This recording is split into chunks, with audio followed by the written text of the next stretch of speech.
दाना जर जमीन टाकलं तर 1000 दाणे 4 महिन्यात होतात. मग ते आसमानीपासून तर सुलतानी संकटापासून रावणाच्या 10 तोंडासारखं. शेतकरी आहे, खूप मेहनती आहे, पण तरी सुद्धा तेवढी कमाई करत नाही. शेतकरी म्हणून आपण जेवढा काही प्रयत्न करतो म्हणजे आपण कष्ट करतोय, प्रामाणिकपणे आपण सगळी मेहनत करतोय आणि एवढं सगळं करत असताना तुम्ही तोट्यात जाताय.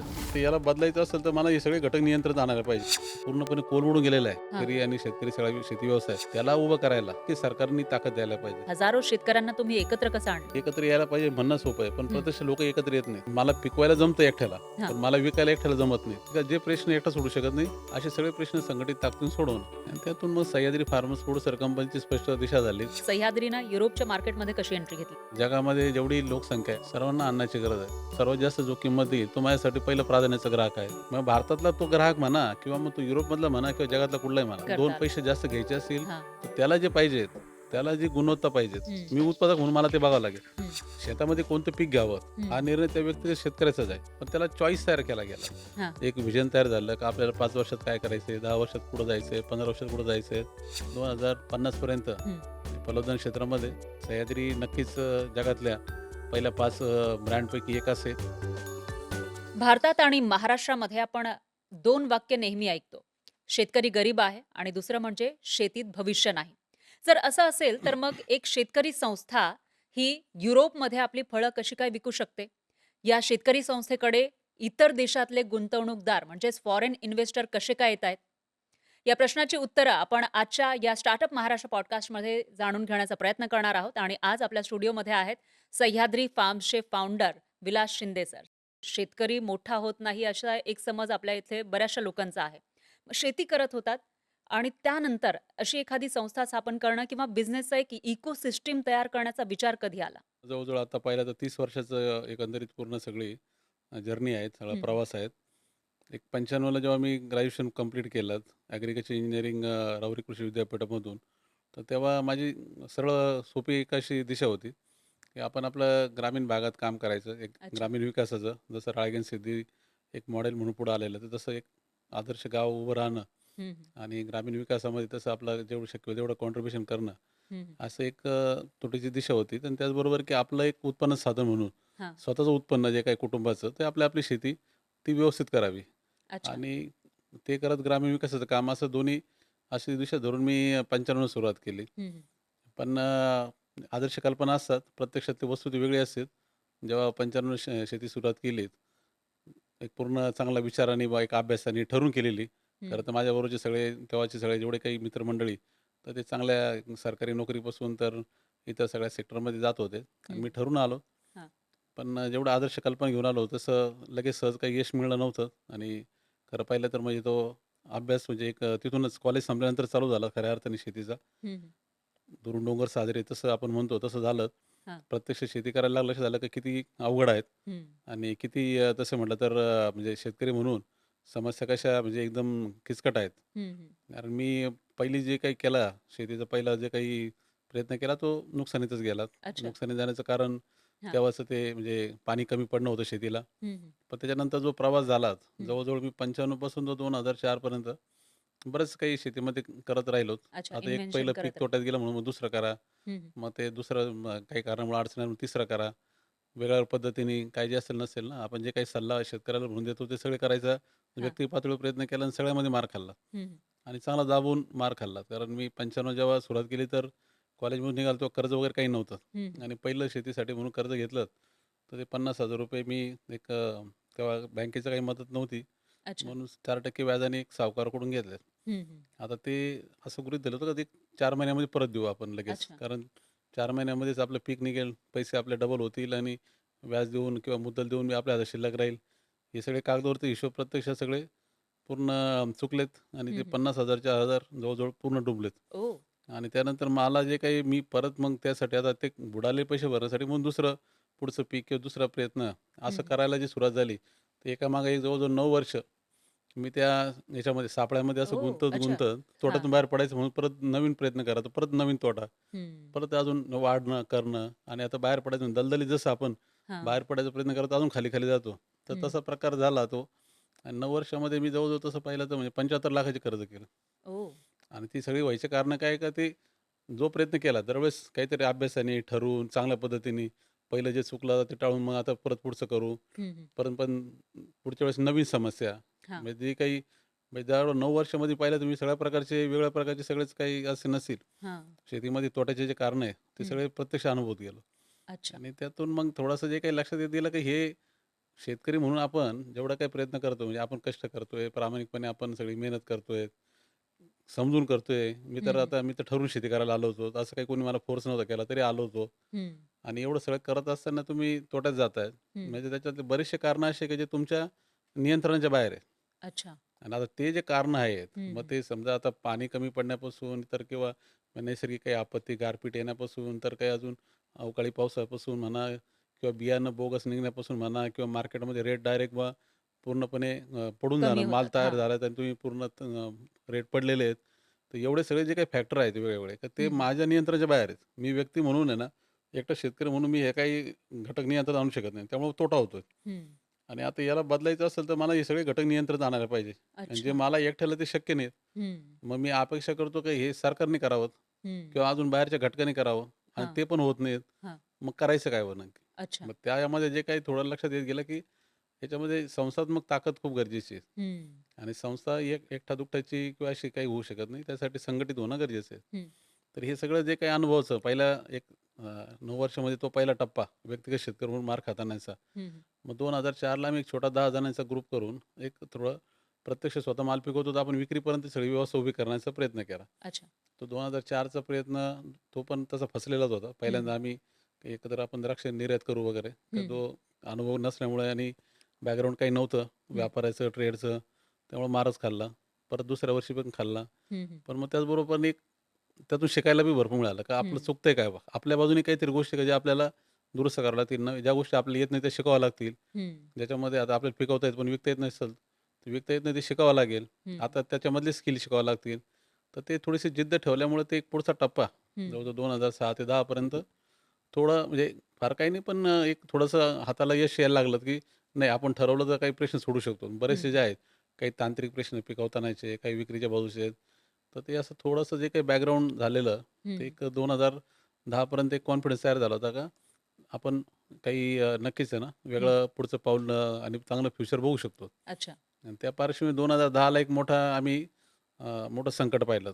म्हणजे ते संकट आतापर्यंत द्राक्ष शेतीमधलं सगळ्यात मोठं संकट म्हणता येईल. हां, हां. ते द्राक्ष त्या वर्षी 2010ला जेवढे भारतातून बाहेर गेले, खास करून एक्सपोर्ट झाले. युरोपला झालेत, हां. तर ते पूर्णपणे त्यातले 70% द्राक्ष युरोपमध्ये फसलेत. ओह! ती म्हणजे हं. तिथं एक युरोपियन फूड सेफ्टीचं त्यांच्या एका नियम आला. नियमामध्ये ते अटकलेत. हं, हं. एक केमिकल थोडंसं तिथल्या जे काही नियम आहे त्यापेक्षा थोडंसं वरती निघालं हं, हं, हं. आणि त्यामध्ये ते सगळे द्राक्षांमध्ये नुकसान हे सगळ्यांना तोंड द्यावं लागलं. म्हणजे ओह! पूर्ण मार्केट पडलं. तिथल्या द्राक्ष नाकारले गेले हं, हं. आणि त्याच्या मागचं जे कारण होतं ती सरकारी यंत्रणेची चूक होती. म्हणजे जे ओके. कारण ते सगळे द्राक्ष पाठवले होते ते एक सरकारच्या पूर्ण नियमाचा भाग म्हणून हं, सगळे हं. जे काही निकष पूर्ण करून भारतीय सगळ्या जे काही इथल्या अटी शर्ती, इथल्या सगळ्या संस्थांचं आता त्या संस्थांची जी चूक झाली, हां, तर हां. त्यांनी चुकीच्या पद्धतीने ते नियम ठरवण्यापासून तर प्रत्यक्ष इम्प्लिमेंट करण्यामध्ये हं, हं, आणि त्याची हं. माहिती अपुरी देणं, तर याच्यामध्ये जे नुकसान झालं, तर हां, ते सरळ-सरळ निर्यातदार आणि शेतकरी असं दोघांना भोगावं लागलं. हां. आणि ते साधं सोपं नव्हतं. ते जवळ-जवळ सगळे मिळून सगळ्या शेतकऱ्यांनी मिळून 250 कोटीचं नुकसान होतं. व्यक्तिगत पातळीवर तेव्हा 6.5 कोटीचा फटका ओह! मी पाहिला. हं, हं. आणि तो त्या वर्षी असं होतं की आमचा गट म्हणजे असं म्हणजे फॉर्मल गट होता. म्हणजे त्याला हं, असं हं. काही स्वरूप नव्हतं. असं संस्थेचं स्वरूप नव्हतं. हां, हां. ते असं छोटासा गट तयार होतो 10चा 100 सव्वाशे झालेला. पण ते निर्यात जी झाली होती माझ्या व्यक्तिगत नावाने झाली होती. हां. त्यामुळे त्याची जबाबदारी पूर्ण व्यक्तिगत माझी झाली होती. हं, हं, हं. आणि मग त्या पार्श्वभूमीवर जे काही सर्व तो सगळा जो प्रसंग होता, तो हं, हं. खूप शिकवणारा होता. हां. एक तर एका अर्थाने किंवा एकतर म्हणजे मागचे 15 वर्ष मी अनुभवातून शिकत-शिकत की आपण एकटं न करता संघटित करायला पाहिजे. हं, सरकारी हं. व्यवस्थेचं नीट समजून-उमजून मदत घ्यायला पाहिजे हं. आणि त्याच्या आधाराने काहीतरी आपण बदलू शकतो. हां, हां. प्रत्यक्ष ते सगळं तो असा झटका होता, का सरकारी व्यवस्था जिचं आपण म्हणतो का जे आपल्याला मदत मदत करेल किंवा करणं. हां. जिच्या सहकार्याने आपण पुढे जाऊ शकतो, तीच उलटं तुमचे एक अजून नुकसानीचं कारणीभूत होते. हं. मग याच्यावर उत्तर काय बा? हां. मग ते 2010ला एक ते स्पष्ट झाले, की बा आता असं की करा किंवा मरा अशी परिस्थिती आहे. हं. मग आपल्याला काही झालं तरी या सगळ्या प्रश्नातून बाहेर पडायचं आहे, तर एक संस्थात्मक अशी ताकद म्हणजे मी व्यक्तिगत म्हणून प्रश्न सोडवू शकत नाही. हं, हं. सरकारी व्यवस्था जी आहे ती सोडवू शकत नाही प्रश्न. मग प्रश्न तर सुटायलाच पाहिजे. हां. मग ते सुटायचे असतील तर जो काही नाही एक अशी मोठी एक ताकद तयार करायला पाहिजे, हं, आणि हं. ती सगळी शेतकऱ्यांच्या स्वतःच्या मालकीची आणि स्वतःच्याच एकंदरीत प्रयत्नातून हं, हं. आणि अशी संसद ताकद तयार झाली तर त्याच्या माध्यमातून आपण आपले प्रश्न कमीत कमी आपले म्हणजे शेतकरी म्हणून मी जे पिकवतोय हं, माझ्या हं. पिकाभोवती माझ्या जेवढ्या काही असतील तेवढ्या संबंधित घटकांभोवती तेवढे तर प्रश्न मी सोडू शकेल. हां. आपण काय सगळ्या शेतीचे आणि सगळ्या जगाचे काही प्रश्न सोडू शकत नाही. पण आपण आपले एक संघटित आपल्या ग्रुपपुरते प्रश्न सोडू शकू. हं. आणि तो एक जो काही होता मग ती स्पष्ट दिशा झाली की करावंच लागेल. हां. नाहीतर तुम्ही संपलेलेच आहात. हं. म्हणजे ते करा किंवा मरा सारखी परिस्थिती होती आणि त्यातून मग सह्याद्रीची ती एक स्पष्ट दिशा झाली की एक आपल्याला संघटित ताकद तयार केली पाहिजे. करताना होतं की सहकारी संस्था, हं, हं. पण पारंपरिक सहकारी संस्था, का जी हां. सहकारी संस्था पारंपरिक आपल्या जे काही कोऑपरेटिव्ह ॲक्टमध्ये रजिस्टर होतात, हां, हां. तशी केलीत, तर परत त्याच्यामध्ये जे काही अडचणी आहेत, तर हां. त्या सरकारवर अवलंबून असेल संस्था, हं. सरकारचा हस्तक्षेप, त्याच्यामुळे परत नवीन कोंडी जसे गावोगावी सहकारी संस्था, हां. गावातल्या वीजकारी सोसायटीपासून तर सहकारी काही तालुका पातळीवरच्या संस्था, खरेदी विक्री, सहकारी साखर कारखाने बऱ्याच दिसतात. पण त्या हो. सगळ्यात त्या परत नवीन अडचणीमध्ये दिसतात. हं, हं, हं. म्हणजे त्या पुढे जाऊ शकत नाही जास्त. आणि हां. बऱ्याचदा असं होतं शेतकरी म्हणजे सभासद होऊन काय झालं तर आगीतून फुफाट्यात पडलं. हं. कारण त्याच्यामुळे तुम्ही काय तिथं परत काहीतरी गुंतेत. सरकारची हस्तक्षेप किंवा त्या सरकारवर अवलंबून त्याच्यामध्ये राजकारण. तर असं काही आपल्याला अशा मार्गाने जायला नाही. तर एक व्यावसायिक संस्था. अच्छा. तर शेतकरी म्हणून आपण कशासाठी एकत्र आलो तर आपले आपले प्रश्न सोडवायला. हं, हं. आणि कोणते प्रश्न का जे मी व्यक्तिगत पातळीवर सोडू शकत नाही ते प्रश्न. हं, हं. मग ते मार्केट बाजूचे असतील किंवा ते नैसर्गिक अडचणीचे असतील किंवा मग ते काही नवीन संशोधनाचे विषय असतील किंवा मग ते तंत्रज्ञान सगळ्या उपलब्ध करण्याचे विषय असतील. असे जे प्रश्न का जे हं, मी हं. एकटा सोडू शकत नाही ते एकत्र येऊन सोडवणं. हं. आणि आपण शेवटच्या ग्राहकापर्यंतची साखळी हां, हां. आपल्या स्वतःच्या ह्यानी प्रयत्नात उभी करणं. हं, हं. मला पिकवायला जमतं एकट्याला, हां, पण मला विकायला एकट्याला जमत नाही हां. किंवा मला एकट्याला म्हणजे त्याची काही व्यवस्था उभी करायची आहे. हं, म्हणजे कच्चा माल आहे. हं, का तो नाशवंत माल जो टिकू शकत नाही. हं. भाव पडले तर मी काय करायचं? हां. हातबोल होतो. तर खरं तिथं जे काही स्टोरेजची व्यवस्था असेल, प्रक्रियेची व्यवस्था असेल, तर जी मी एकटा करू शकत नाही ती संघटितपणे करणं. तर अच्छा. अशी म्हणजे ती सगळी स्पष्ट झाली का जे प्रश्न एकटा सोडू शकत नाही, असे सगळे प्रश्न संघटित ताकदीने सोडवणं. हं, हं. आणि त्यातून मग सह्याद्री फार्मर्स प्रोड्युसर कंपनीची स्पष्ट दिशा झाली. हां, हां. एक व्हिजन तयार झालं का आपल्याला 5 वर्षात काय करायचं आहे, 10 वर्षात पुढे जायचं आहे, 15 वर्षात पुढे जायचं आहे. त्यातून सगळा प्रवास आता सह्याद्रीचा पुढे चाललेला आहे. गावाकडे असं म्हणतात, की शेतकरी जेव्हा 2 शेतकरी असतात, ते धुऱ्यावरून भांडत असतात. तर मग एवढे हजारो शेतकऱ्यांना तुम्ही एकत्र कसं आणलं? नाही आता कसं काय म्हणजे एकत्र सभासद जे काही आहे हं, हं. सह्याद्रीचे ते एक म्हणजे त्यांची स्पष्टता आहे. का आपलं जे काही पिकवणं आहे म्हणजे हां. माझ्या शेतामधली जबाबदारी माझीच आहे. हं, माझ्या शेतातले प्रश्न तर मलाच सोडवायचे आहेत. पण त्याला जे काही आहे म्हणजे तिथं येणाऱ्या ज्या अडचणी आहेत, हं, पिकवताना येणाऱ्या अडचणी, मग ते काही तांत्रिक काही अडचणी असतील किंवा मग विक्रीच्या बाजूच्या अडचणी असतील, हं. त्यासाठी आपण एकत्र आहोत. हां. म्हणजे आम्ही काही इथं असं नाही की बाबा सगळ्यांची जमीन एकत्र करून काही पिकवणं असं काही नाही. हं, पिकवणारं तर म्हणजे पिकवताना म्हणजे जे स्वतंत्रपणे तेच करतोय. हं, त्याला जे लागणारं शेतामध्ये पिकवताना तंत्रज्ञान किंवा सगळं मार्गदर्शन आणि त्यानंतर पिकवल्यानंतरचं जे काही आहेत, जे हं, प्रश्न तो एकटा करू शकत नाही, तिथे त्यासाठी एकत्र आहोत. हां. किंवा मग पिकवण्याच्या आधीचे पण विषय आहेत. हं, मग संशोधन किंवा काही नवीन तंत्रज्ञानापासून असेल, इनपुट असेल, मग चांगल्या क्वालिटीचं बियाण्यापासून तर चांगल्या प्रकारच्या औषधापासून तर चांगल्या प्रकारचं काही तंत्रज्ञानापासून, तर हे सगळं जे काही आहेत, हं, हं. जे एकटं करू शकत नाही त्यासाठी एकत्र सगळे आलेले आहेत. हां. त्यामुळं बांधायचा जो काही विषय आहे, तो हं. काही इथं काही संस्थेच्या पातळीवर काही त्याचा विषय नाही आहे. अच्छा. म्हणजे घरातले आता 2 भाऊ असतील तर दोघंही ते 2 मेंबर आहेत हं, हं. आणि ते दोघं त्यांचे 2 त्यांचे शेतातले निर्णय करतायत हं. आणि संस्थेच्या पातळीवर फक्त कॉमन निर्णय होत आहेत. ते अच्छा. मार्केटच्या बाजूचे निर्णय होत आहेत किंवा ते इनपुटच्या बाजूचे होत आहेत किंवा ते तंत्रज्ञानाच्या बाजूचे होत आहेत. हं, हं. त्या अर्थाने सगळे एकत्र आहेत. हां. पीक कोणतं घ्यायचं, हं. ते पण काही संस्थेच्या पातळीवर काही आम्ही ठरवत नाही. ते हां. प्रत्येक व्यक्तिगत शेतकऱ्याचं स्वातंत्र्य आहे. फक्त एवढं आहे, की म्हणजे आपण एकत्र आलो कशासाठी आलोय, का फळबाग शेतकरी म्हणून एकत्र आलोय. हं, हं. पहिले तर आम्ही द्राक्ष शेतकरी म्हणून एकत्र आलो. त्यानंतर हां. आता काही इतर फळांचे पण शेतकरी आम्ही एकत्र आणत सगळे असे चाललोय. हं, हं. आणि याच्यामध्ये शेतामध्ये कोणतं पीक घ्यावं, हं, हा हं. निर्णय त्या व्यक्तिगत शेतकऱ्याचाच आहे. हं. त्यांनी कोणती व्हरायटी लावावी हा निर्णय त्याचाच आहे. त्याला योग्य मार्गदर्शन, हं. का बाबा नक्की कोणतं योग्य आहे आणि कोणतं नाही आहे. हं. बरोबर याचं मार्गदर्शन, काय घ्यावं आणि करावं नाही. हां. तर या बाबतीतलं मार्गदर्शन आहे. पण त्याचं हं. स्वातंत्र्य जे आहे त्यालाच आहे. अच्छा. म्हणजे आमच्या संस्थेची रचना तर जी आहे, का स्वातंत्र्य प्रत्येकाला जे आहे ना, त्याचं म्हणजे निर्णयाचं स्वातंत्र्य त्यालाच आहे. हं. पण त्याला चॉईस तयार केला गेला. अच्छा. आणि त्याचबरोबर जे काय आहे, का आपला म्हणजे चॉईस म्हणजे आता व्हरायटी म्हणून म्हणा किंवा वेगवेगळ्या हं, हं. प्रकारची पिकं म्हणून म्हणा, तर साहजिक आहे का त्याच्या प्रत्येकजण त्याच्या याच्यानुसार, परिस्थितीनुसार निर्णय घेऊ शकतो. हं, हं.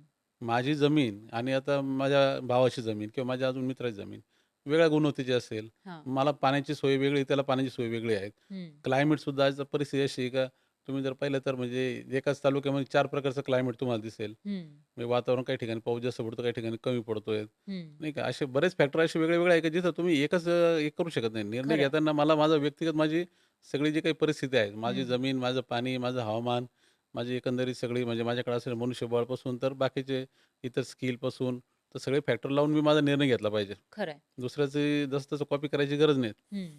तर फक्त ते त्याची जी काही असेल ना, ते निर्णय घेतलेला, ते हां. आमच्या जे काही आमची 8 पिकं आहेत, हं, हं. त्यातलं जे जे काही असेल, जे कोणतं पीक केलं, कोणती व्हरायटी केली, पण त्याची सगळ्याची कॉमन व्यवस्था, हं, त्याचे हं. त्यातले कॉमन प्रश्न, हां, का जे तो एकटा सोडू शकत नाही. हां. अशा प्रश्नावर मग ते संस्थेची पूर्ण तिथं म्हणजे कॉमन संस्थेचं सगळी काम यंत्रणा येतं. काम हां. करते. हं. अच्छा. आता एक प्रश्न शेतकऱ्यांविषयी. तुम्ही हं. एवढे खाचखळगे बघितलेले आहेत. तुम्ही स्वतः शेती केली, फेल्युअर सुद्धा बघितले आणि त्याच्यानंतर आता इथपर्यंत आलेला आहात. तर आपला जो शेतकरी आहे, महाराष्ट्रामधला असेल किंवा भारतामधला जो शेतकरी आहे, तो खूप मेहनती आहे. पण तरीसुद्धा तो तेवढी कमाई करत नाही. तुम्ही परदेशातही गेला असाल, तिकडचेही शेतकरी बघितले असेल. तर आत्ता शेतकऱ्यांसमोर नेमक्या कोणत्या अडचणी आहेत असं तुम्हाला वाटतं? आपल्या इकडच्या? नाही बघा, आता शेती एक तर पहिली गोष्ट असा व्यवसाय आहे हां. का नैसर्गिक नियमाप्रमाणेच हो, एका निसर्गावर दाण्याचे अवलंबून आहे. 1000 दाणे होतात. हं, बरोबर आहे ना? एक दाणा जर जमीन टाकला तर 1000 दाणे 4 महिन्यात होतात. हं. म्हणजे 1000 पट त्याचं त्याला मूल्य तयार होतात. म्हणजे हं, 1000 पट त्याची एकंदरीत अर्थाने मल्टिप्लिकेशन होतं. हं. मग तसं म्हटलं तर सगळ्यात फायदेशीर व्यवसाय शेती असायला पाहिजे. हां, तुम्हाला कोणत्याच व्यवसायात अशा प्रकारे एवढं 1000 पटीने बदल झाला दिसणार नाही. खरं आहे. इतर व्यवसायामध्ये 10% नफा मिळाला तरी म्हणतो चांगला व्यवसाय आहे. हं, इथे तर 1000 पट झाला म्हणजे तर मग सगळ्यात फायदेशीर असायला पाहिजे. खरं आहे. प्रत्यक्षात तर तो म्हणजे उलटं आहे. हं, तर तो एक दाणा जो जमीन पेरला, तो बी परत हातात नाही आला असं खरं होतंय. आहे. आणि मग उलटं झालं का ती तोटा झाला. तर आता त्यामागचं कारण काय असेल? मग ते कारण जे आहे ना तुम्ही नीट हं, समजून घेतलं तर काय घडतं नैसर्गिक यानी न्यायाने मूल्यवर्धन होतं किंवा त्याच्यामध्ये तयार होतो, हं, नफा हं. तयार होतो. पण प्रत्यक्षात तो शेतकऱ्याच्या हातात येत नाही. मग अच्छा. तो काय होतो तयार होऊन नंतर तो दुसऱ्याच्या हातात जातो हं, किंवा तो वाया जातो. हं, आता आपण बघतो निसर्गच एका दाण्याचे 1000 दाणे करतो, हं. पण तोच निसर्ग नुकसानही करतो. बरोबर. बरोबर ना? जो घडवतो तोच बिघडवतो. हं, मग ते निसर्गाच्या याच्यामुळेच परत काहीतरी अशा काही संकटामुळे ते मग तयार झालेले जे काही जास्तीचं मूल्यवर्धन ते जातं हं, किंवा मग दुसरं मधलं जे घटक आहेत, म्हणजे हं, मी हं, पिकवलं, पण ते प्रत्यक्ष ग्राहकापर्यंत जाईपर्यंत हं. मधल्या साखळीमध्ये बरेच परत लिकेजेस आहेत. हां, मधले जे घटक आहेत, हां. ते ऑर्गनाइज आहेत. मी हं, अनऑर्गनाइज आहेत. हं. आणि कोणतेही असेल ना, आपण जर बघितलं तर निसर्गाचा नियम दुसरा बी आहेत. खरं आहे. Survival of the fittest. जो बरोबर. ताकदवान आहे ना, हं, तो टिकतो आणि जो खरं आहे. कमजोर आहे तो संपतो. हं, आपण एकटा जेव्हा मी 2 एकर 4 एकर शेती करतोय, माझ्याकडे काही ते बाजारातल्या घटकाबरोबर लढण्याची ताकद नाही. हं. मग संघटित घटक आहे ते माझ्या या सगळ्या याचा फायदा घेत आहेत हां. किंवा काही आता म्हणजे एखादं शेती मालाचंच त्या प्रकारचं नेचर, हं, हं. नाशवंत माल समजा. हो. माल शेतापर्यंत तयार झाला तेव्हा उत्तम आहेत हां. आणि तो दुसऱ्या दिवशी, तिसऱ्या दिवशी तो नाशवंत होऊन खराब झाला. हं. आता कोथिंबीर आहे. सकाळी ती उत्तम फ्रेश असते हो. आणि ती दुपारनंतर 4 वाजेनंतर म्हटलं तर ती पूर्णपणे खराब होऊन जाते. म्हणजे खरं आहे. सकाळची किंमत आणि संध्याकाळची किंमत डायरेक्ट ती हो, बरोबर आहे. पूर्ण आणि आपण इथे निम्म्याने खाली येते. शहरामध्ये सुद्धा बघतो, की सकाळी जी आहे, जी जोडी ₹50 ना असेल, ती संध्याकाळी ते ₹20 सुद्धा द्यायला तयार असतं. हां, कारण ते तेव्हा तिचं लाईफच संपतं ना. हं, मग असे जे प्रश्न आहे, की तिथं ती जे काही आहे ना, सगळं हं. नुकसान तयार होतंय. म्हणजे तयार होते, म्हणजे व्हॅल्यू तयार होते, पण ती नंतर परत हातातून जाते. हां. दिसतंय का अरे आपलं हे नुकसान होतंय. आपल्या हं. हातातून हे सगळं परत निसटून जातंय. म्हणजे हां, आपण ते पेरलं, आपण ते कमवलं, तर नंतर निसटून गेलं. हां. निसटून एवढं गेलं का उलटं जे पेरलं ते बी वाया गेलं हं. आणि काय राहिलं शिल्लक तर कर्ज.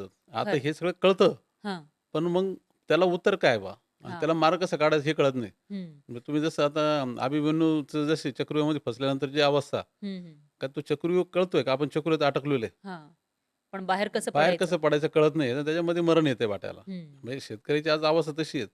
आजूबाजूच्या घटकामुळे आपलं जे काही असेल निसर्गापासून तर सरकारपासून, हं, हं. मग ते आसमानीपासून तर सुलतानी संकटापासून, हां, तर मग ते 1760 संकट, मग रोगकिडीपासून, तर हां, बाजारातल्या व्यापाऱ्या घटकापासून, तर मल्टिपल असे जे काय म्हणजे हां, हां. रावणाच्या 10 तोंडासारखं का किती वेगळ्या प्रकारची संकट आपल्यावर येत आहेत ते हं, कळतंय.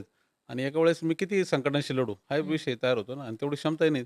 तर त्याच्यामध्ये सगळा जो काही होतोय ना हा सगळा हां, हां, तोट्याचा हां. खेळ, तिथं सगळं गुंता आहेत. आता हा जे जे कारण आहे ज्याच्यामुळे तोटा होतोय, हां. त्याच्यावर प्रत्येक कारणाचं उत्तर तुम्हाला शोधावं लागेल. अच्छा. सोपं उदाहरण द्यायचं म्हटलं तर आता हं, आम्ही हं. बऱ्याचदा देतो का पाईपलाईनचं उदाहरण. हं. एका शेतातून दुसऱ्या शेतात पाणी घेऊन जायचं जमिनी खालून पाईपलाईन आहेत.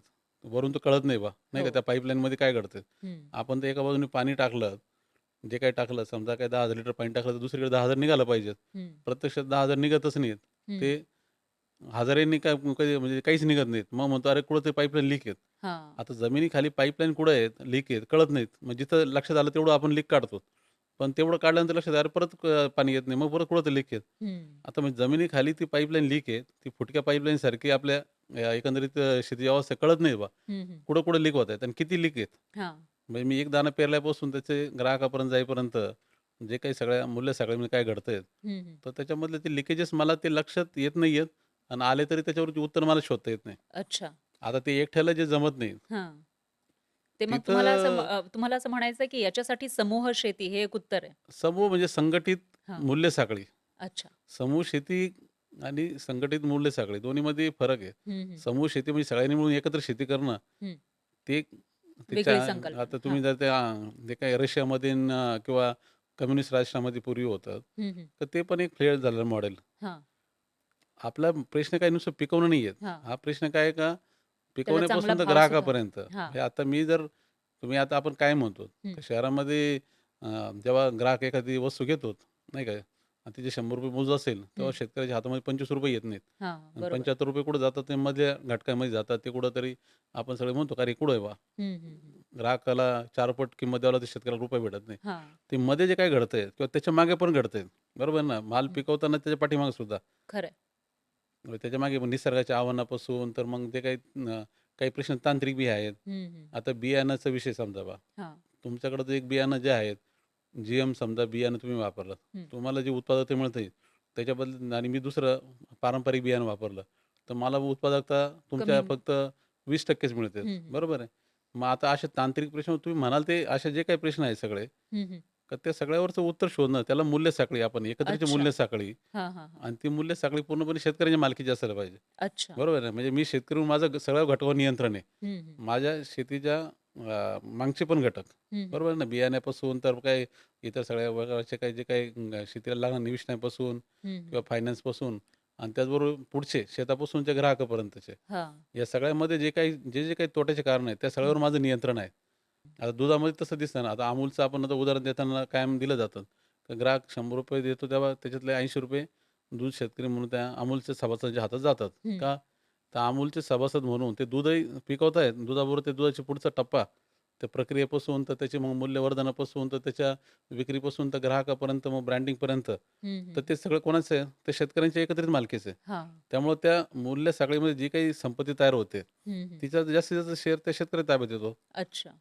त्यामुळं शेतकरी म्हणून हं. आपण एकत्रीची मूल्य साखळी आपल्या पिकाची कशी तयार करतोय आणि हं. त्याच्यावर आपण नियंत्रण कसं आणतोय? हां. हा खरं तर म्हटलं तर त्याचं उत्तर आहे. सगळ्यात उत्तर आहेत. हां. आता ते घडवून आणणं, हे हां. आपल्या पिकामध्ये आपली एकत्रितची मूल्य साखळी उभी करणं, हां. आपल्या शेतापासून मागचे प्रश्न, हं, मग हं. ते याच्यापासून असतील, हं. निविष्ठांपासून, फायनान्सपासून तर काही नैसर्गिक अडचणीपासून असतील, तर पुढच्या ग्राहकापर्यंत प्रश्न, हां, हां. त्या सगळ्यामध्ये आपण आपलीच उत्तरं शोधणं.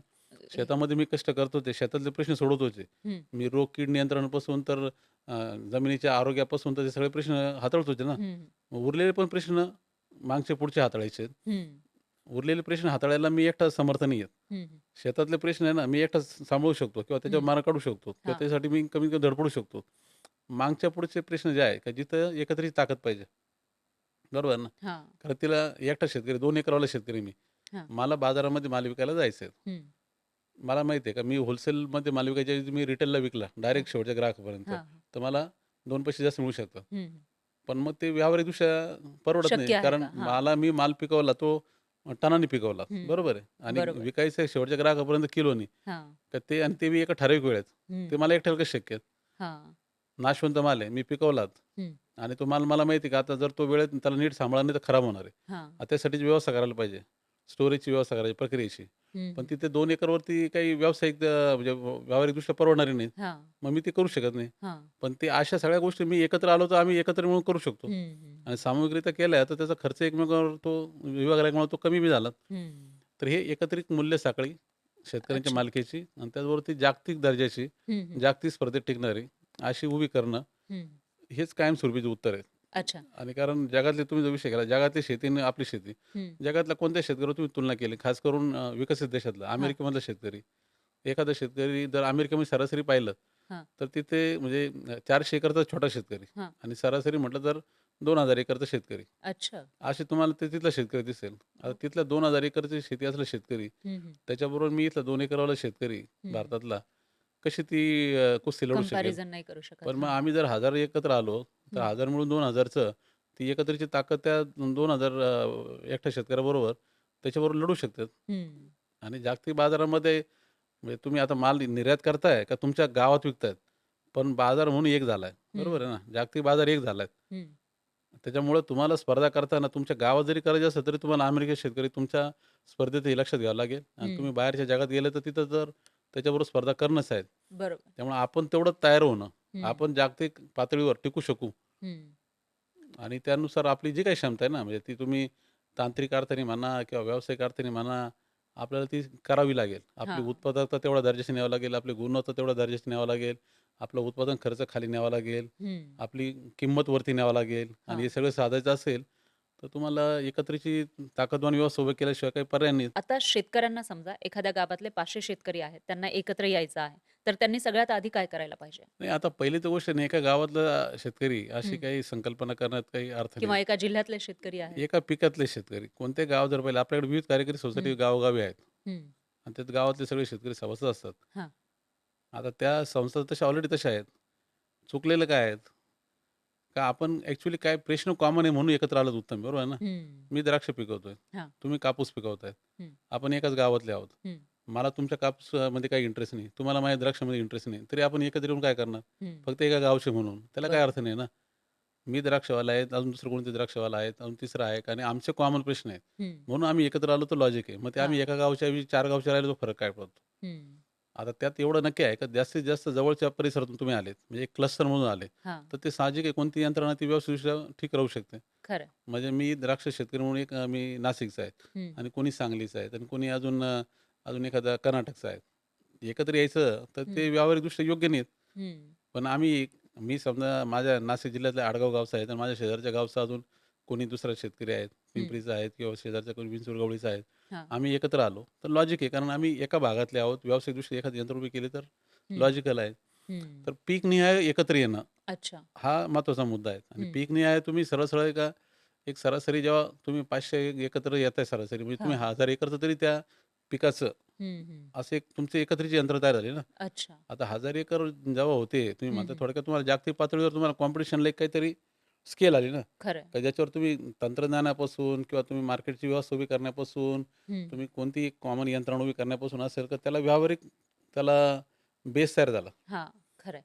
तेव्हा त्या अर्थाने एकत्र यायला पाहिजे, हा पहिला भाग आहे. अच्छा. आता याच्यामध्ये आता हे झालं एकत्र यायला पाहिजे म्हणणं सोपं आहे, पण हं. प्रत्यक्ष लोकं एकत्र येत नाहीत. हं. कारण एक तर काय कोणी एकमेकावर विश्वास ठेवायला तयार नाही, हा सगळ्यात मोठा प्रश्न आहे. बरोबर. आणि त्याचं कारण आहे की लोकांनी पारंपरिक आधीचे जे काही अशा संस्थांचे प्रयोग झालेले आहेत, हं. ते सहकार म्हणजे बऱ्याचशा काही वेळेला नवीन नाही ना. फसलेले आहेत. हां. म्हणजे 99% फसलेलेच आहेत. हं. आणि फसण्याचे कारणं सुद्धा जे आहेत ते बरेचसे कसे का ते एक तर काही म्हणजे व्यक्तिसापेक्ष आहेत. हं. मुळात काय अ, एकत्र येतो म्हणजे कोणीतरी पुढाकार घेतो, बरोबर आहे. हं. हं. पुढाकार घेणाऱ्याच्याच पहिलं तर त्याच्याच काहीतरी हेतूविषयीच गडबड शंका असेल, असते. हां. नाही का? बऱ्याचदा एकत्र यायचं म्हणजे लोकांना म्हणायचं एकत्र या. प्रत्यक्ष मूळ मुद्दा राहिला तर तो राजकीय हेतूने संस्था वापरली गेली हं. किंवा मग ते अजून काहीतरी व्यक्तिगत काही स्वार्थासाठी वापरले गेले किंवा मग तिथं विश्वास राहतच नाही. बरोबर. विश्वास तयार होणं हं. एकमेकांमध्ये का आपण एकत्र येऊन आपलं हे करू शकतो, हं. हं. आपला उत्कर्ष करू शकतो आणि ते एकत्र आणण्याची प्रक्रिया कोणाला तरी सुरुवात करावी लागते. तर जो हो. कोणी सुरुवात करताना त्यांच्याविषयी पहिला विश्वास तयार व्हायला पाहिजे. हां. त्यांच्याविषयी विश्वास आणि एकत्रीच्या यंत्रणेविषयी विश्वास हं. दोन्ही एकमेकांना जोडणं हं. हे गरजेचं आहे आणि ते घडवून आणण्यामध्ये कोणाला तरी थोडंसं पुढाकार म्हणतो घ्यावा लागेल. कोणाला तरी पायाचं दगड व्हावं लागतं. बरोबर ना? हं. मंदिर उभारलं जातं. ते काय आपोआप उभारलं जात नाही. आता हे एकत्रीची यंत्रणा जसं पाहिलं ना, गावात मंदिर उभारण्यासारखं आहे. हं. हं. आता गावातलं मंदिर जसं पाहिलं, तर ते हं. त्याच्यावर कोणाचा मालकी हक्क नसतो. हां. तिथं सर्वांना समान अधिकार असतो. बरोबर हं. ना?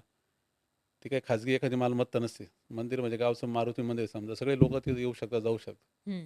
बरोबर. पण ते मंदिर उभं करण्यामध्ये ना काही मोजके लोकं जास्त हे करतात, हातभार हां. लावतात. सगळेच लोकं हातभार लावतात. ज्याला यथाशक्ती आपण म्हणतो, हं. मंदिराच्या कामाला यथाशक्ती मदत करा. हं. ज्याला शक्य तेवढं करतात. पण काही लोकं जास्त हे घेतात, हां. जास्त वेळ देतात किंवा जास्त काहीतरी करतात. हं. म्हणून ते मंदिर उभं राहतं. बरोबर आहे ना? हां. ही एखादी संस्था जी आहे अशी, सामूहिक संस्थेमध्ये तसंच आहे. हं. काही जास्तीची जबाबदारी घेणारी, जास्त त्यासाठी हे करणं, श्रम हं. करण्यापासून तर त्यासाठी म्हणजे पूर्ण झोकून देऊन पायाचं दगड होणं, तशी मानसिकता काही लोकांना घ्यावीच लागते. आता अच्छा. तशा प्रकारचं नेतृत्व हां, हां. दिसत नाही हा सगळा प्रश्न आहे. हं. सर्वसामान्य शेतकऱ्याच्या नजरेतून पाहिलं तर काय, चांगली एखादी व्यवस्था असेल त्याला त्याला भागवायला कोणाला आवडेल ना? बरोबर. पण ती उभारावी लागेल. हां, हं, म्हणजे तशी व्यवस्था जर दिसायला लागली, हं, हां, चांगली व्यवस्था आहे का ज्याच्यामध्ये माझा जे काही पारंपरिक सगळे काही प्रश्न आहेत त्यापेक्षा मला इथे काहीतरी मला चांगला मार्ग दिसतोय, तर मी तिथं हं, होईल. हं. तुम्ही रस्त्याचं उदाहरण द्यायचं म्हटलं, हां. जुने रस्ते आहेत आपले, जुने सगळे मोडेल-तोडेल, वाकडे-तिकडे रस्ते आहेत. हो. त्या रस्त्याने जाऊन कंटाळलेलो आपण, थकलेलो आहेत हं. आणि त्याला आता कोणी नवीन हायवे जर तयार होत असेल, हां. बरोबर, एक्सप्रेस हायवे तयार होत असेल, हं, का हं. जो स्ट्रेट आहे, फास्ट आहेत, हां. गाडी पण माझी चांगली चालू शकते, हं, हं. तर मला आनंदच आहे ना त्या रस्त्यावर यायला. हां. आणि त्या बरोबर. रस्त्यावर मी त्यासाठी मग गरज पडली तर टोलही द्यायला तयार आहे. हां. नाही खरं का, आहे. मी त्यासाठी काय लागेल तर ते करायला तयार आहे. हं, पण तो नवीन रस्ता तेवढा ताकदीचा पाहिजे. हं. खरं आहे. नुसतंच म्हणायला का नवीन रस्ता होणार आहे, तर प्रत्यक्षात त्या रस्त्याने सगळ्यात परत अडचणीत तर मी जाणार नाही त्या नवीन रस्त्याला. मी म्हणशील बरं आहे, जुना चालला तो बरा आहे. हं. तर हे असंच आहे का आता नवीन व्यवस्था जे काय ह्या अशा उभ्या राहणार आहेत एकत्रीच्या, हं, हं. ते तेवढ्या ताकदीच्या, तेवढ्या याच्या विश्वासपूर्ण तेवढ्याच त्या बदल घडवणाऱ्या हां, हां. दिसायला लागल्या तर लोकं एकत्र येतील. शेतकऱ्यांकडे माल असतो. बऱ्याचशा शेतकऱ्यांकडे क्वालिटीचा सुद्धा माल असतो आणि त्याच्यात एक सल्ला दिला जातो, की शेतकऱ्याने जर समजा फक्त कच्चा माल न विकता तो जर ग्राहकापर्यंत पोहोचला. आता समजा हळद आहे. त्याने हळद सुकवली, त्याच्यानंतर त्याची पावडर बनवली आणि तो मार्केटमध्ये गेला, तर त्याला चांगला दर मिळू शकतो. कारण 1 क्विंटल हळदीला जास्तीत जास्त 10,000 ते 15,000 पर्यंत दर मिळतो. जास्तीत जास्त 17,000 वगैरे जातो किंवा 25,000 खूपच झालं. तर आणि त्याने त्याच वेळेला हळदीचं पावडर केलं, ते विकलं, तर प्रत्येक किलोला त्याला एक 500,000 रुपयांचा भाव मिळू शकतो, असं म्हटलं जातं. पण शेतकरी म्हणतात, की जरी मी हे सगळं केलं, तरी देखील माझा माल चांगला आहे. पण मला ब्रँडिंगची गरज आहे किंवा एखाद्या चांगल्या ब्रँडची गरज आहे. तर तुम्हाला काय वाटतं, की असं शेतकरी सक्सेसफुल होऊ शकतो का? नाही आता हे आपण शेतकरी म्हणून आता आपल्या बाजूनी असे मुद्दे मांडू शकतो. हां, पण तुम्ही ग्राहकाच्या नजरेने पण तेवढाच विचार करायला पाहिजे. जो हां. घेणार आहे ना, मी पिकवणार आहे हं. आणि तुम्ही कन्झ्युम करणार आहे बरोबर. हो. तुम्ही खाणारे आहात. हां. आता खरं तर म्हणजे दोन्ही पण एकाच याचे नाण्याच्या 2 बाजू आहेत हं, हं, हं. आणि दोघांच्या बाजूनी जो योग्य पर्याय आहे ना, आपोआप हां. तिकडं आपण आहे ना जायला पाहिजे. साहजिक हं. आहे ना. हो. आता भारतासारख्या देशामध्ये 140 कोटी लोकं आहेत हं. आणि सगळे म्हटलं तर म्हणजे रोज आपण एवढे म्हणजे 140 खाणारी तोंड आहेत. हां. मी जे पिकवलं, आता समजा मी एखादं समजा आता हळद पिकवली किंवा हं. मी आता समजा टोमॅटो पिकवला, हं. बरोबर आहे. आता तुम्ही ग्राहक म्हणून हां. तुम्हाला टोमॅटो खायचा आहे, हं. तर तुम्ही पण पहिलं काय प्रयत्न करणार? तुम्हाला टोमॅटो समजा तुम्ही खाताय म्हणजे काय तुम्ही सलाड म्हणून फ्रेश स्वरूपात खाताय किंवा तुम्ही टोमॅटोचं काहीतरी चटणी करताय, तुम्ही टोमॅटो कशातरी ग्रेव्हीमध्ये वापरताय. हं, मग हं. तुम्ही प्रोसेस करताय, पण तुमच्या घरी करताय, हां. बरोबर आहे. हं. मी तुम्हाला माझ्या बाजूनेच मी शेतकरी उत्पादक म्हणूनच पर्याय दिला, की मी तुम्हाला फ्रेश टोमॅटो बी देतो, हां. मी तुम्हाला टोमॅटोचं केचप पण देतो, मी तुम्हाला टोमॅटोची चटणी पण करून देतो, तुम्हाला हां. टोमॅटोची ग्रेव्ही पण देतो, बरोबर माझ्याच बाजून देतो. हां. चारही पर्याय तुम्हाला दिलेत. हां. तुम्हाला ग्राहक म्हणून तुम्ही जेव्हा एखादी जेव्हा वस्तू घेता ना, या हं. चारही पर्यायापैकी, तर तुम्ही पहिलं काय बघणार फ्रेशच टोमॅटो घेतला तर बरा आहे बा, हो. नाही का? बरोबर. तुम्ही पहिला प्रेफर त्यालाच कराल. हं. आता त्याची किंमत जास्त झालीत, हां. नाही का? का हं. झाला तो टोमॅटो तुम्ही म्हणाल का 40च्या ऐवजी तो झाला ₹100 तुम्ही म्हणाल, "अरे महाग टोमॅटो त्यापेक्षा मी मग टोमॅटोची चटणीच घेते, टोमॅटोची पेस्ट घेईल." हं. मग तुम्ही तुम्ही ग्राहक म्हणून आहे ना, कायम प्रोसेस प्रॉडक्टला आहे ना, हं. तुम्ही त्याला दुय्यम पर्याय द्याल. हां. पहिला पर्याय तुम्ही कशाला द्याल? फ्रेश. फ्रेशलाच. हां.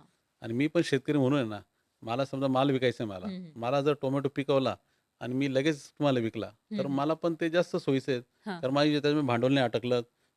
तो फास्ट टर्नओव्हर झाला. हां. बरोबर आहे. बरोबर. प्रक्रिया करायचं म्हणजे प्रक्रियेमध्ये ते भांडवल गुंतवायचं, त्याला परत नंतर प्रोसेस करून तो स्टॉक ठेवायचा. हं, हं. तर माझ्यासाठी सुद्धा ते तसं पाहिलं तर म्हणजे दुय्यमच आहे प्रोसेसिंग करणं. हं, हं, म्हणजे हं. भारतासारख्या देशात जिथं ग्राहक आहे ना, हं. तेवढा मोठ्या प्रमाणात आहे. तर कायम फ्रेश आहे ना, हे पहिला ऑप्शन राहणं किंवा हां. ॲज इट इज स्वरूपात जाणं. हां.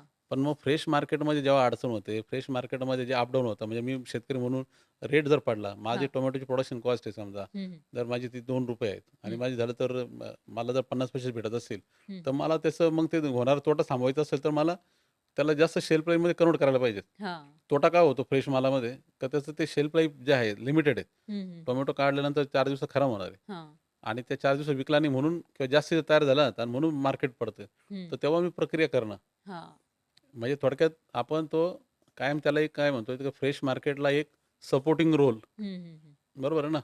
त्याला तसा प्रोसेसिंगची ॲक्टिव्हिटी पाहिजे. हं. म्हणजे फ्रेश आणि प्रोसेस हे दोन्ही पर्याय एकत्र जाणं, हं, हं. पण त्याच्यामधला फ्रेश पर्याय हा हां. पहिला प्रायोरिटी म्हणून अच्छा. आणि प्रोसेसिंग हा कायम त्याला सपोर्टिंग रोल हं, हं. आणि दोन्ही एकत्र गेल्यामुळे काय होतं, का बॅलन्स व्हायची सिच्युएशन होती. अच्छा. म्हणजे आणि बॅलन्स करावं लागेल मग ते. दोन्ही करावं हं, लागेल ना. तुम्ही दुधाचं उदाहरण उत्तम आहे, लक्षात हं. घ्या. दूध आहे. तुम्ही आता दूध आता समजा तुमच्या घरी दूध येतंय. हां. तुम्ही दूध घेताना दूध घेतलं. दुधापासून तुम्ही घरी दही, ताक किंवा पनीर तूपपासून तर वगैरे. हां, पनीरपासून सगळं करू शकता. हां. पण त्याचऐवजी डेअरीच्या सेंटर पॉइंटला जिथं सगळं दूध शेतकऱ्यांचं एकत्र आलं, हं, हं. तिथं ठरलं का जेवढं दुधाला डिमांड आहे फ्रेश हां, तेवढंच पाठवलं. हां. जास्त पाठवण्यापेक्षा आणि बाजार पाडण्यापेक्षा ते हं. जास्तीचं कन्व्हर्ट केलं पावडरमध्ये, नंतर याच्यामध्ये हां, हां, हां. क्रीममध्ये किंवा इतर व्हॅल्यू ॲडेड पावडरमध्ये. हं, हं. आणि जेव्हा शॉर्टेज होईल, तेव्हा तीच पावडर आणि ते बटर परत कन्व्हर्ट केलं फ्रेश मिल्कमध्ये. हं, हं, हं. तुमच्या ग्राहकाच्या बाजूला सप्लाय चेन कंटिन्यू राहिली हां. आणि इकडे शेतकऱ्याच्या बाजूने सुद्धा सगळं दूध एका जागेवर आलं. हं, मध्ये डिसिजन होतो, किती दूध पुढं पाठवायचं, किती प्रक्रिया करायची. हं. तर सेम प्रत्येक कमिटीमध्ये जर केलं तसं, तर हां. ऑटोमॅटिकली त्याच्यामध्ये स्टॅबिलिटी येणं, म्हणजे ग्राहक म्हणून बी आणि शेतकरी म्हणून पण आणि त्याचबरोबर त्या कमोडिटीचं योग्य पद्धतीने नियोजन. हं, हं, जसं हं. पाण्याच्या बाबतीत आपण पाऊस 365 दिवसातले किती दिवस पडतो? फार झालं 4-3 महिने. 3 महिने, हां. 60-70 दिवस पाऊस पडतो. हं. पण 365 दिवस आपल्याला पाणी पाहिजे. खरं आहे. मग ती व्यवस्था कशी केलेली आहे, का डॅम तयारले ना, हं, का पाणी ते 370 दिवसाचे पाणी ते डॅममध्ये स्टोअर केलंय आणि ते तुम्ही 365 दिवस वापरता गरजेप्रमाणे. बरोबर नियोजनही होतं. हं. मग तशीच कमोडिटी कोणती असेल, हां. कोणतेही पीक असेल ना, डिमांड सप्लायनुसार त्याच्यामध्ये नियोजन होणं गरजेचं आहे. हं. आणि ते नियोजन झालं का त्याच्यामध्ये मग उत्पादक आणि शेतकरी हं, हं. दोघांच्या बाजूला जे काही आहे त्यांचे प्रश्न आहे किंवा त्यांच्या ज्या अपेक्षा आहेत. हं, हं. उत्पादक म्हणून माझी अपेक्षा काय, माझा शेती काही झाली तर ती फायदेशीर व्हावी. मी हं. जर रुपया खर्च केला तर मला ₹2 मिळाले पाहिजेत. हं, हं, हं. तुम्ही ग्राहक म्हणून तुमची अपेक्षा काय आहेत? काही एक स्थिर भाव मिळावा, स्थिर हे असावी, किंमत असावी. हं, हं. फ्लक्च्युएशन जास्त नको आहे. बरोबर आहे ना? खरं आहे. जे काही असेल तर योग्य म्हणजे किंमत. विन-विन सिच्युएशन हां. ग्राहकासाठी सुद्धा आणि तर शेतकऱ्यासाठी आता सुद्धा. हे जुळवायचं कोणी? हा प्रश्न हां. आहे सगळा. हे जुळवण्यामध्ये काय होतं, की आपण अपेक्षा करतो, की सरकारने करावं हं, किंवा मग बाजारात तिसऱ्या घटकाने करावं. तिसरं हं, कोणी करणार आहे? उत्पादक म्हणून ही आपली जबाबदारी आहे.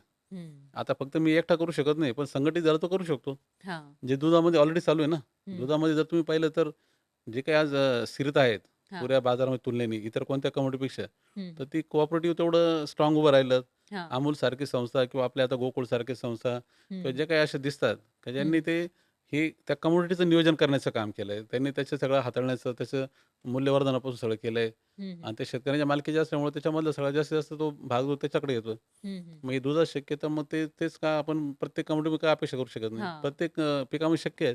महत्त्वाचा मुद्दा जो आहे ना, हं, हं. त्याच्याभोवती आपल्याला आता लक्ष द्यायला पाहिजे. ज्या कोणत्या गोष्टी शेतकरी उत्पादित करतो, ते जर परदेशामध्ये पाठवल्या, तर त्यांना जास्त फायदा होऊ शकतो, असं म्हटलं जातं. पण त्याच वेळेला क्वालिटीचा सुद्धा मुद्दा येतो. जेव्हा परदेशामध्ये एखादी गोष्ट पाठवायची आणि तेही जर समजा युरोपसारख्या एखाद्या खंडामध्ये आपल्या वस्तू पाठवायच्या असतील, तर तिथं क्वालिटीचे स्टँडर्ड खूप हाय असतात. तर मग त्यासाठी शेतकऱ्यांना कसं तयार करता येईल? नाही, आता ते तुम्ही परदेशात पाठवताय का तुमच्या भारतात विकताय, हां, पण जो ग्राहक आहे ज्याच्याकडून तुम्हाला जास्त किमतीच्या अपेक्षा आहेत, हां. तर त्या ग्राहकाच्या ज्या काही त्याच्या अपेक्षा आहेत, हं. बरोबर ना, गुणवत्तेच्या बाबतीत, त्या तुम्ही पुऱ्याच केल्याच पाहिजेत. हो. आता तो युरोपमध्ये समजा आपण आता काही एखादी गोष्ट शेतीमाल कोणताही पाठवलात, हं, हं. तर युरोपचे जे काही तिथले निकष आहेत, हां, म्हणजे देश म्हणून, हां. ते तर पूर्तता करणं ही पहिली तर प्राथमिक जबाबदारी, जी बरोबर. प्रत्येक देशांमध्ये आहे. आज हे हं, भारतात विकायचं तुम्हाला खरं म्हटलं तर एफ-एस-आयच्या रूलप्रमाणे तुमचं उत्पादन असायलाच पाहिजे. हं. म्हणजे निकष सगळीकडे आहेत. खरं आहे. आता काही देशामध्ये ते आता तुलनेने तेवढे अ, कठोरपणे पाळले जात नसतील, हां, हां. पण युरोपसारख्या देशात कठोरपणे पाळले जातात. हं, पण त्या देशाच्या व्यतिरिक्त परत नंतर जे ग्राहकाच्या पातळीवर तिथं हं, परत निकष येतात. हं, आता ते मग आणि ते निकष तुम्ही पाळलेत, हं, म्हणून त्या बदल्यात ते ग्राहक तुम्हाला 2 पैसे जास्त द्यायला तयार आहे. हं. आता ते युरोपमध्ये जे आहे, तर ते भारतामध्ये सुद्धा तशीच परिस्थिती आहे. बरोबर. तुम्ही आता इथलं बी आपण आता जर पाहिलं भारतामध्ये 145 कोटीपैकी तसं पाहिलं तर पैसे देण्याची क्षमता असलेली लोकं हं, हं. 145 कोटी पुरे नसतील, हां. पण कमीत कमी एक 20% तर लोकं आहेत. हं, म्हणजे 145 20% म्हटलं तर जवळ-जवळ 28 कोटी. हं, तर पूर्ण एक युरोपची सगळी लोकसंख्या 28 कोटी आहे. हं, तर एक युरोपच भारतामध्ये आहे. हं. मग भारतातला तो ग्राहक म्हणा किंवा मग तो युरोपमधला म्हणा किंवा जगातला कुठलाही म्हणा. तुम्हाला जर त्याच्याकडे त्याला जर त्याच्याकडून अट्रॅक्ट 2 करता आलं. पैसे जास्त घ्यायचे असतील, हां. तर त्याला जे पाहिजेत, त्याला जी गुणवत्ता पाहिजेत. हं, मग गुणवत्ता मग ते सेफ्टीच्या अर्थाने. हं. आज प्रत्येक कोणी ग्राहक असेल, पहिलं हां, काय बघतो अन्न हे काय, जे काही असेल ते आपल्या पोटात जातंय तर ते सुरक्षितच असायला पाहिजे. हां. बरोबर. गरज आहे शरीराची, पण ते हं. विष म्हणून नको जायला. तर ते जे काही माझं न्यूट्रिशन म्हणून जायला पाहिजे, ते पोषण सुरक्षित असायला मिळायला पाहिजे. आणि पाहिजे. हां. सुरक्षित अन्न ही प्रत्येकाची अपेक्षा आहे. हो. दुसरं ते अन्न ते हे असायला पाहिजे, सकस असायला पाहिजे, ते हं. हेल्दी असायला पाहिजे. ही पण अपेक्षा प्रत्येकाचीच असणार आहे, कोणीही खरं ह्युमन आहे. बीइंग. हं, आणि तिसरं ते जे आहे ते इथं परवडणारं आहे का? हं. तिन्ही बरोबर. नजरेने ना कोणी पण ग्राहकाने विचार करतो. हां, आता परवडण्याची व्याख्या वेगळी असेल बा. हां. जसं 1 कोटीचं उत्पन्न आहे, त्याला काय ते म्हणजे ₹100 बी एखादं कांदे टोमॅटो घ्यायला काही वाटणार नाही. हं. पण ज्याचं उत्पन्न समजा आता 2च लाख असेल, तो हां. अपेक्षा करणार का मला स्वस्त ती मिळालं वस्तू पाहिजे. हं, आता हे सगळं म्हणजे थोडक्यात आपण ग्राहकाच्या नजरेने पाहिलं तर ह्या सगळ्या गोष्टी अशा आहेत. हं, मी उत्पादक म्हणून मला ते बघावं लागेल, हं, का मला सगळ्या जगातला ग्राहक हं, सगळं मला कसं घेता येईल, माझ्याकडे हं. घेता येईल. सह्याद्रीच्या पातळीवर आम्ही सोपा विचार करतो. युरोपमधल्या मार्केटमध्ये एंट्री म्हणजे एखाद्या आय-आय-टीमध्ये ॲडमिशन घेण्यासारखं टफ असतं असं म्हटलं जातं. मग सह्याद्रीनं युरोपच्या मार्केटमध्ये कशी एंट्री घेतली? आम्ही एक साधा सोपा विचार हं, ठेवला डोळ्यापुढे, की जगामध्ये जेवढी लोकसंख्या आहे 800 कोटी लोकं आहेत. हं. सर्वांना अन्नाची गरज आहे, बरोबर आहे. हो. आणि ते सर्वच माझ्यासाठी ग्राहक आहेत. हं, आता त्या ग्राहकामध्ये सर्वात जास्त जो किंमत देईल, तो माझ्यासाठी पहिलं प्राधान्याचा ग्राहक आहे, हं. बरोबर आहे. मग सर्वात जास्त पैसे देणारा ग्राहक कोण असेल? तो आता समजा जे विकसित देशातला असेल, समजा हां. युरोपमधला आहे. युरोपमधला कोण आहे? तर जर्मनीमधला आहे हं. किंवा जपानमधला आहे, बरोबर आहे. हां. का ते सर्वात जास्त त्यांचे निकष तेवढेच कडक आहेत, पण बरोबर. तेवढं जास्त पैसे द्यायची तयारी आहे. हं. आता तो ग्राहक जर मी जिंकला, तर मी सगळ्या जगाला जिंकू शकतो. हां. बरोबर आहे ना? बरोबर. आता त्याचे निकष जर मी फुलफिल करू शकलो, हं. तर मी कोणाचे करू शकतो? बरोबर. त्यामुळं सह्याद्रीने सुरुवातीपासून तो फोकस केला, की आपल्याला ते साध्य करायचं आहे. म्हणजे अच्छा. जर मी ऑलिम्पिकची कुस्ती जिंकलो, हां. तर मी तर मग देश पातळीवर जिंकणारच आहे हं, आणि गाव पातळीवरचं जिंकणारच आहे. हं, मग ध्येय तुम्ही ऑलिम्पिकची कुस्ती जिंकायचंच ठेवायला पाहिजे. हं. आता ते आम्ही सुरुवातीपासून ठेवलंय अच्छा. आणि त्या नजरेने जेव्हा काम करतोय, तर हं, साहजिक आहे काय होतं, की आपण आपली क्षमता वाढवतोय. आपल्याला काही जे हे असतील, काही अडचणी असतील, कमकुवत असतील, ते आपण करतोय. हं, मग हं. ते पिकवताना करतोय, ते नंतर हाताळताना करतोय. त्याचबरोबर मग जे शिकावं लागेल त्यासाठी ते शिकतोय. हं, हं, हं. तर हे सगळा जो काही ना हा मानसिकतेचा जो भाग आहे, की आपल्याला कोणत्या टप्प्यावर जायचंय, कुठं जायचंय. हं. आता तो जो काही दृष्टिकोन झालाय, तो हां, हां. सह्याद्रीचा तसं म्हटलं तर मूलभूत ताकदच झालाय. हां. की बरोबर. आपण जे करतोय ते जागतिक दर्जाचं करतोय. जागतिक पातळीवरच्या हं, हं, सगळ्या हं. उत्तम, सर्वोत्तम ग्राहकासाठी करतोय हां. आणि त्यानुसार मग किंमतही आपण त्या याच्याप्रमाणे अपेक्षित त्याप्रमाणे घेतोय. हं, हं, हं. आता तशी किंमत मिळाली, हं. तर मग त्याचं मी ती किंमत मला चांगली मिळते म्हणून मी चांगलं कामही करेल. हां. बरोबर. दोन्ही एकमेकांना जोडून आहे. हं, आज शेतीमध्ये काही लोकं म्हणजे नवीन गुंतवणूक करायला तयार नाही किंवा नवीन शिकायला तयार नाहीये हं, किंवा शेतीतून त्यांना बाहेर पडायचं कारण काय आहे? का तो हं, त्याला काही तशी अपेक्षित किंमत मिळत नाही. अपेक्षित त्याला त्या प्रकारचं जो काही नफा तो मिळत नाही. हं. तो मिळाला तर मग ती गुंतवणूक होणार आहे. बरोबर. आता जे तुम्हाला तर द्राक्षामध्ये दिसेल. हं, द्राक्षामध्ये जर पाहिलं तर लोकं भांडवली गुंतवणूक करायला तयार आहेत किंवा नवीन काही शिकायला तयार आहेत. हं, हं, का तर त्यांना त्या प्रकारचं चित्र दिसतं. हं. का म्हणजे नाही पुढे हां. आपण जर काही चांगलं काम केलं तर त्याबद्दल चांगली हे पण मिळेल किंमत. हं. आता खरं. अडचणी तिथं पण आहेत. म्हणजे आता तसं पाहिलं तर कोणताही व्यवसाय म्हटलं तर अडचणी आहेत. आम्ही हं, आता इतर शेतकऱ्यांपेक्षा एक पाऊल पुढे असू, पण अडचणी आमच्या आहेत. आम्हालाही भरपूर अजून काही नवीन शिकायचं आहे. भरपूर काही अजून अडचणी दूर करायच्या आहेत. पण एक उत्साह नक्की आहेत. कारण नाही हं, आपण प्रयत्न केलेत. आपण जर शास्त्रीयदृष्ट्या विचार केला, व्यवस्थितदृष्ट्या विचार केला, एकत्रित ताकदीचा विचार केला, तर बऱ्याच काही अडचणी हालू शकतो आपण. तर करू हं, शकतो. हं, तर मग पूर्ण सगळीच म्हणजे पुढचं फ्युचर नक्कीच चांगलं करू शकतो. हं, हं, तर हा जो काही आहे ना, म्हणजे ग्लोबल मार्केटमध्ये टिकायचं आहे हं, आणि त्यासाठीची क्षमता आपली तयार करायची आहे. मला वाटतं हा म्हणजे फक्त शेतकरी म्हणून तर देशातल्या प्रत्येक घटकाचा विचार आहे तो. हं, जो ते दृष्टीने विचार करतोय आणि काम करतोय, त्याला नक्कीच भवितव्य त्याचं उज्ज्वल आहे. हं. खरं आहे. आता आपण आपल्या महाराष्ट्राविषयी किंवा भारताविषयी, भारताचे जे मार्केट आहे, त्या खाण्याच्या ज्या सवयी आहेत आपल्या लोकांच्या, त्याच्याविषयी बोललं, तर हे सुद्धा बदलतंय. आता ऑर्गॅनिक पाहिजे लोकांना किंवा हेल्दी फूड पाहिजे असं म्हटलं जातं. त्याच्यानंतर शेतीविषयी बोलायचं झालं, तर शेतीमध्ये ऑटोमेशन येतायत. आता एआयचा जमाना आहे. तर या सगळ्यांमध्ये तुम्हाला काय वाटतं, की भविष्यातली शेती नेमकी कशी असेल? म्हणून मी आता जे म्हटलं ना, की हां. जो आता ग्राहकाच्या नजरेतून सगळं समजून घेतोय. त्या ग्राहकाला जे आज मी जसं म्हटलं, तो शहरातला असेल किंवा खेड्यातला असेल, तो युरोपमधला असेल, नाही तर भारतातला असेल. हं, हं. कोणतेही माणूस म्हणून तुम्ही पाहिलं तर प्रत्येकाला एक चांगल्या गुणवत्तेचं अन्न पाहिजे. बरोबर आहे. हं. ते रेसिड्यू फ्री, ऑर्गॅनिक तुम्ही शब्द काही वापरा. म्हणजे हां. सुरक्षित पाहिजे पहिला तर भाग घ्या. हो. आणि ते सुरक्षित जे आहेत, त्याच्याबरोबर ते हेल्दी आणि अफोर्डेबल पाहिजेत. हं, हे जे हं. ग्राहकाची जी अपेक्षा आहेत. हां. आता ते साध्य करण्याबरोबर मी शेतकरी म्हणून माझी साधी जी अपेक्षा आहे, की हां, मला हां. माझ्या एका दाण्याचे 1000 दाणे होणं तर राहू दे दूर, हं, पण हं. ₹1 ₹2 तरी व्हायलाच पाहिजेत. हं. बरोबर आहे ना? आणि तो बरोबर. जो काही मिळणार नफा तो पण शाश्वत. हं. म्हणजे आज तसं पुऱ्या भारताचा सरासरी विचार केला तर उत्पन्न शेतकऱ्याचं काय आहे? हं. पण सरकारी आकडेवारीत जर पाहिलं तरी पण जे आहेत म्हणजे पंजाबसारख्या राज्यामध्ये साधारण एक ₹22,000 प्रति महिना, प्रति कुटुंब आणि आणि पंजाब हे प्रगत मानलं जातं. प्रगत आणि हं. त्याचबरोबर दुसरे जे काही थोडेसे पूर्वेकडे राज्य म्हटले, तर तिकडं तर ₹6,000 प्रति कुटुंब प्रति महिना. महाराष्ट्रासारख्या राज्यात सुद्धा किती तर ₹10,000 प्रति कुटुंब प्रति महिना. हं. हे सरकारी सगळ्या आकडे ह्याच्या आहेत. आकड्यानुसार आहेत. हां.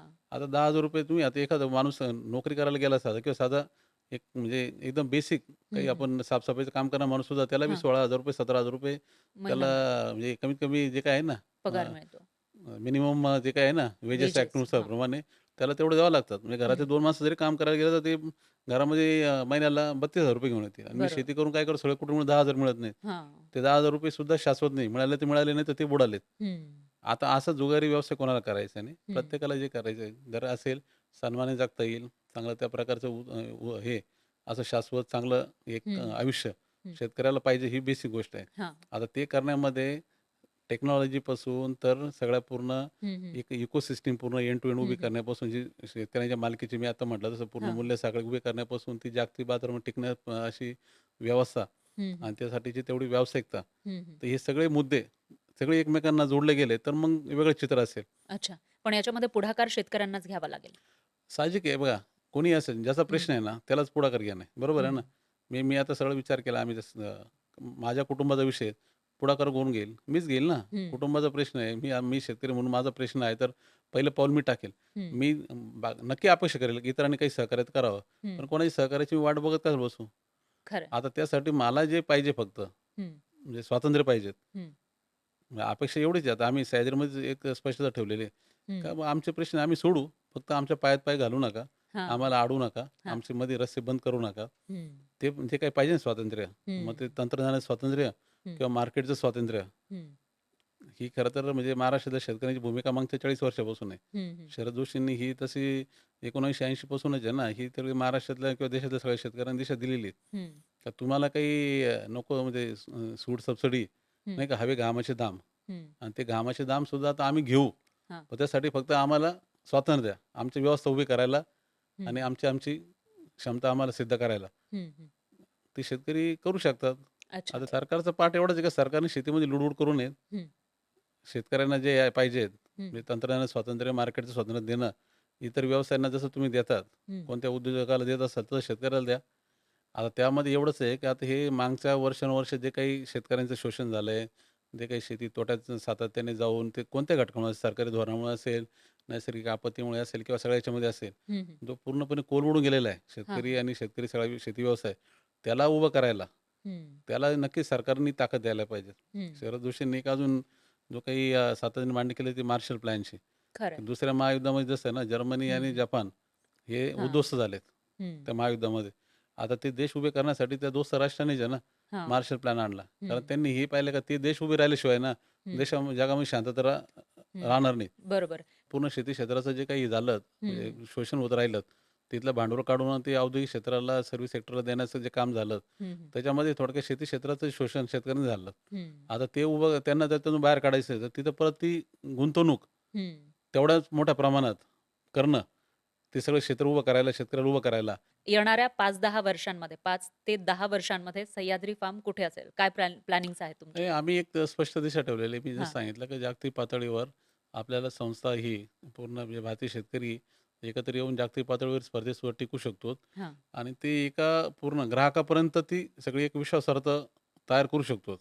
एक ब्रँड उभं राहणं म्हणजे काय? की ग्राहकांनी ती त्याच्यावर आहे ना शिक्कामोर्तब करणं. कारण हं, हे हं. ग्राहक त्याच्या दृष्टीने हा सर्वोत्तम तो प्रॉडक्ट आहेत. हं. बरोबर आहे. आता ती विश्वासार्हता ही फळ क्षेत्रामध्ये कशी करता येईल? फलोत्पादन क्षेत्रामध्ये कशी करता येईल? हं, हं. आज अमूल जसं एक दुधामध्ये एक विश्वासार्ह ब्रँड झालेला आहे. बरोबर ना?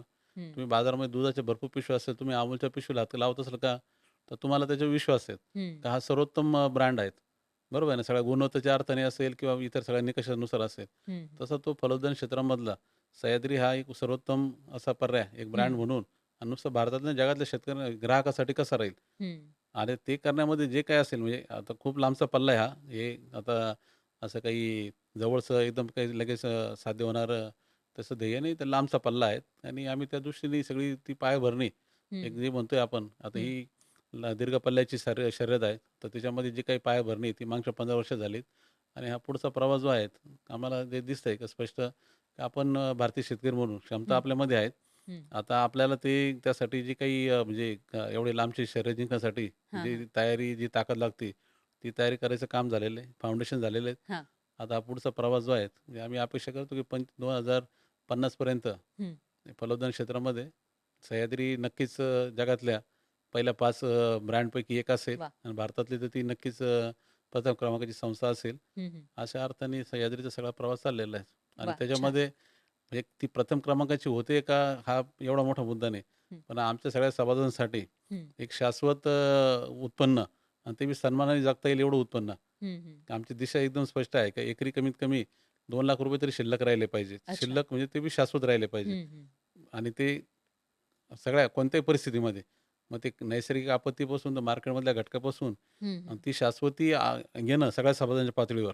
हं, त्यासाठी जेवढे काही लागेल जेवढे प्रयत्न आहेत किंवा जे हं. काही प्रकारचे सगळे जेवढे मार्ग असतील ते सगळे हां. तयार करणं सह्याद्री त्या दृष्टीने काम करते आणि ते झालं तर ते खऱ्या अर्थाने मग संस्थेचा उद्देश सफल झाला असं नक्कीच म्हणता येईल. आजच्या पॉडकास्टमध्ये एक गोष्ट समजली, की शेतकऱ्यांना बऱ्याचदा शेतकरी ऐकत असतील, की शेतकऱ्यांनी एकत्र यायला पाहिजे, त्यांच्या मालाची किंमत त्यांनी स्वतः ठरवायला पाहिजे. पण हे सगळं प्रत्यक्षात कसं शक्य होतं, याचा रोडमॅप सह्याद्री फार्मच्या माध्यमातून घालून देण्यात आलेला आहे आणि या रोडमॅपवर चालून शेतकरी हे सक्सेसफुल होऊ शकतात, यशस्वी होऊ शकतात. त्यामुळे तुम्हालाही जर आजचा हा पॉडकास्ट आवडला असेल, तर जे शेतकरी तुमच्या संपर्कात आहेत, ज्यांनी पुढे जावं असं तुम्हाला वाटतंय, त्यांच्यापर्यंत हा एपिसोड नक्की पोहोचवा आणि पाहत रहा न्यूज 18 मराठी.